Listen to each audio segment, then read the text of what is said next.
Alright adventurers, gather round because today we're diving headfirst into the world of Titan Quest 2. The early access is here and you know what that means. It's time to talk about the classes. Yep, we've put together a shiny new tier list, breaking down all the available options so you'll know exactly which paths lead to glory, and which ones might leave you face first in the dirt. We're talking strengths, weaknesses, and that sweet spot where fun meets pure power. Whether you're brand new or a Titan Quest veteran, you're going to want to stick around for this one. Now, don't worry. This isn't just some boring number-crunching lecture. We're going to explain exactly why each class landed where it did on the tier list. And trust me, some of these placements might surprise you. We'll cover the top-tier champions that can handle anything the game throws at them, the solid all-rounders that never let you down, and yes, even the ones you might want to avoid unless you're feeling extra brave. So, sharpen your weapons, prep your spells, and let's see who's ruling the battlefield in Titan Quest 2's early access. I'm quickly moving on to the video, and I'm ranking classes in Titan Quest 2. Before we start, if you enjoy these types of list videos, don't forget to like the video and subscribe. Enjoy watching! The classes in this tier are, in order from top left to bottom right, Unblessed. Imagine waking up in Titan Quest 2 with absolutely no divine blessing, no magical boost, no fancy synergy to fall back on, just you, your basic skills, and a whole lot of determination. That is the life of the Unblessed. Sure, you can make it work with just the fundamentals, but every step feels like you are pushing a boulder uphill, with one hand, while the other is swatting away monsters. It is not that the Unblessed is useless, it is more like the game's way of asking, hey, do you enjoy pain? That said, if you are the type of player who enjoys turning hardship into bragging rights, the Unblessed is your badge of honor. You are not relying on flashy combos or overpowered abilities. You are surviving purely on grit, timing, and stubbornness. Every victory feels earned because it is earned. And when your friends flex their god-tier builds, you can just smile and think, yeah, but I did it all without divine training wheels. The classes in this tier are, in order from top left to bottom right, Ash Stalker, Earth, and Rogue. Picture this. You take two classes that are kind of flawed on their own, mash them together, and surprise, you actually get something pretty cool. That is the Ash Stalker in Titan Quest 2. This combo plugs the holes in both of its mono classes and hits hard with ailment damage. The catch? Well, it is a bit of a late bloomer. The way its passive skills are designed means you will not see its full power right away. And let us not forget the attribute spread. It is like trying to balance a plate of spaghetti in one hand while juggling fire in the other. Still, once it finally clicks, the Ash Stalker's scaling is a thing of beauty. Suddenly, your enemies are melting from stacks of ailments while you stand there looking smug. But until then, it is a test of patience and resource management. If you like builds that make you feel like a genius strategist, once everything comes together, this class will give you exactly that, after making you sweat a little first. Now, Earth. On paper, the Mono Earth class sounds like it should be awesome. Big spells, self-buffs, elemental flair. In practice, it is a little starved for mana and not exactly the fastest runner on the field. Damage can feel underwhelming, and the lack of mobility means you might spend more time dodging than actually fighting. That being said, pair Earth with another mastery, or push it to the higher divinities, and it transforms into a powerhouse. Its self-buffs start stacking up, and suddenly you feel unstoppable. But make no mistake, it takes serious divinity investment to make Mono Earth truly shine. If you're not ready to commit, you might want to keep it as a supporting act rather than the headliner. Then we have the Rogue. Fast, deadly, and able to dash in and out of danger, at least in theory.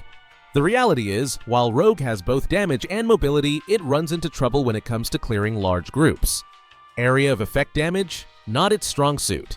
Early game mana management can be a headache too. Rogue truly shines as a secondary mastery, adding a sprinkle of ailments to other classes that can make better use of them. If you go pure Rogue, the points can work independently with flow, but the focus still leans toward amplifying ailments. Survivability is also not its best feature, and until you reach the highest divinity for Vanish, your escape options are limited.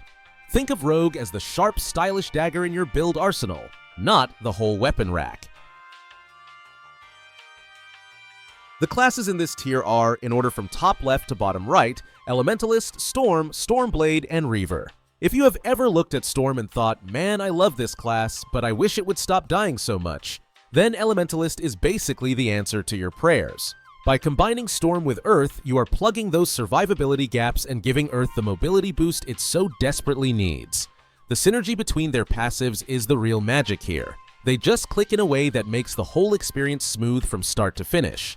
No matter what stage of the game you are in, Elementalist holds its ground without making you sweat over complicated builds. This class combination is also incredibly beginner-friendly while still satisfying for veterans. You get Storm's utility and damage, Earth's sturdiness, and a playstyle that never really feels like it hits a slump. It is the kind of class you can recommend to a friend without worrying they will rage quit halfway through Act 2. Strong early game, mid-game, and late game. Elementalist is basically the well-rounded student who also happens to be prom king or queen. Then there is Storm on its own. Sure, survivability is not its strong suit, but mobility and energy regeneration keep it feeling zippy and responsive. Plus, let us not dance around it. Storm currently has what is arguably the single best skill in the game: Ice Shards. This thing absolutely shreds and makes you feel like you are tossing out magical machine gun fire. When running Storm as a mono mastery, you will almost always dump the majority of your mastery and divinity points right back into it, even if you are mixing it with another class. It just works so well with itself. The downside? Well, if you're looking for a tanky frontliner, Storm is not that. But if you want to blast enemies into an ice-covered grave while zipping around the battlefield, it is perfect. Now, if mobility is your top priority, Stormblade has you covered. This is hands down the most mobile class in Titan Quest 2, and it also brings massive range damage to the table. And yes, it also gets access to Ice Shards, because why not let the fastest class in the game carry one of the strongest abilities? The trade-off, however, is that Stormblade is a classic glass cannon. If you're not careful with positioning, you will explode faster than a firework on New Year's Eve. The passive spread is also a little trickier to manage compared to focusing purely on Storm, so it demands a bit more planning. This is a class for the bold, not the reckless. On the darker, more vicious side, we have Reaver. This class packs solid mobility and can even outdamage higher tier classes, thanks to its nasty mix of damage over time effects and burst potential. It is a thrill to play when everything clicks, and watching enemy health bars melt is incredibly satisfying. But, of course, there is a catch. Reaver's survivability is unreliable early on, only coming into its own later through specific divinations in Warfare and Rogue. Its energy retention is also less than ideal, meaning you will need patience to let it fully ramp up. Think of it as a late-game monster that makes you work for the payoff. If you can get through the growing pains, the rewards are huge. The classes in this tier are, in order from top left to bottom right, Tempest, Battle Mage, and Warfare. Tempest is the kind of class that makes you feel like the game was secretly designed just for you.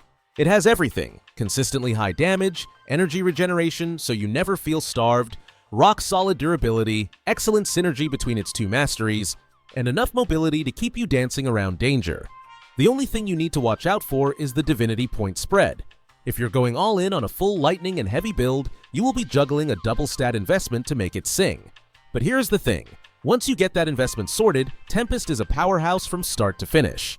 You can confidently charge into fights knowing you have the sustain, the damage, and the tools to adapt. It does not matter if you are shredding mobs or taking down bosses, you are doing it in style and probably with a smug grin. Battle Mage, on the other hand, is a masterclass in synergy. Warfare and Earth practically high-five each other the moment you combine them. Both buff, both complement, and together they deliver damage that feels as satisfying as it is reliable. It is a flexible class too. You can go heavy weapons, lean into elemental fire builds, or mix and match without breaking the core strengths. It is also strong right out of the gate, with early game damage that only gets better as you progress.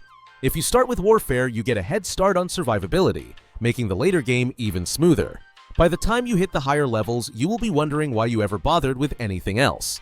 Then there is Warfare itself, the undisputed king of the base classes. This mastery gets you into the action quickly with solid AoE and strong single target damage right from the early game. You also get durability scaling earlier than most, making it not only powerful, but also beginner friendly. Fully investing into Warfare as a mono mastery pays off handsomely, but it also works beautifully when paired with other classes. Whether you are smashing through enemies with heavy weapons or cutting them down with precision strikes, Warfare makes it feel effortless, because for this class, it pretty much is. The video ends here. See you in another video. Don't forget to subscribe.